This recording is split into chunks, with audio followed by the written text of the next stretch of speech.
할렐루야. 예수님의 사랑으로 성도 여러분을 사랑합니다. 사람이 문자를 발명해서 자신들의 역사를 기록하기 시작한 것은 아무리 길게 잡아도 약 6,000년 전입니다. 인도, 메소포타미아, 이집트 문명, 그리고 중국, 황하 문명 역시 거의 비슷한 시대에 발현해서 그들의 역사를 써내려갔습니다. 그런데 6,000년 동안 대부분의 기간은 왕정 국가여 신분제 국가였습니다. 동서양을 막론하고 고대로부터 노예 제도가 있었고 태어날 때부터 그들의 신분이 정해져 있어 그 신분을 뛰어넘는 것은 거의 불가능했습니다. 그런데 놀랍게도 오늘날의 시대는 신분제 국가가 아닙니다. 모든 국민은 법 앞에서 평등한 사회죠. 대부분의 나라가 이른바 자유, 평등, 박애의 정신으로 민주주의 국가를 이루고 있습니다. 그 시작은 1776년의 미국의 건국이었고 이어서 프랑스에서 1789년에 일어난 프랑스 대혁명은 거대한 역사의 물줄기를 바꾸어 민주주의가 거스를 수 없는 대세가 되게 한 것입니다.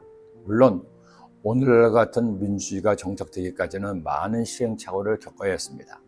혁명의 피가 흐르기도 했고 그동안의 관습과 전통을 바꾸기 위해 많은 시간이 필요하기도 했습니다.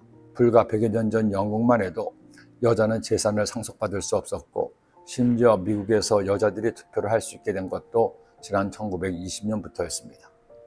그런데 놀랍게도 2000년 전에 이미 평등을 실천한 이들이 있습니다. 바로 초대교회였습니다. 오늘 말씀은 골로새 교회에 보낸 바울의 편지의 마지막 인사 내용입니다.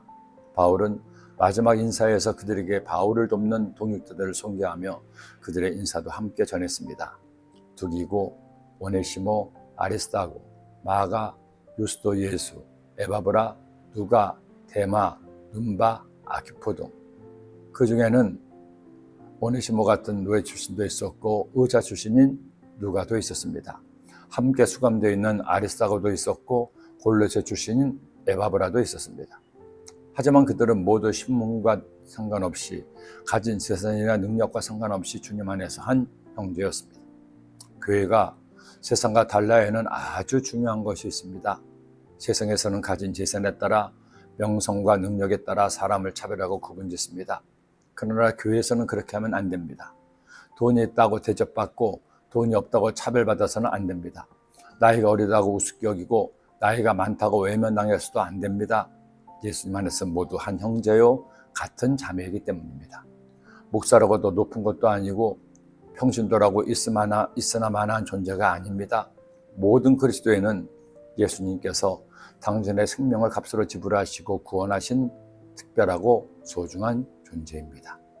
그러게 우리는 교회 안에서 가정 안에서 서로를 귀하게 여기고 배려하고 존중해야 합니다. 바울이 마지막 인사에서 이들을 언급한 건 역시 그들을 존중하고 배려하는 생각에서였을 것입니다. 그리고 그는 이렇게 편지를 마무리합니다. 나 바울은 친필로 문안하노니 내가 매인 것을 생각하라. 은혜가 너에게 있을지어다.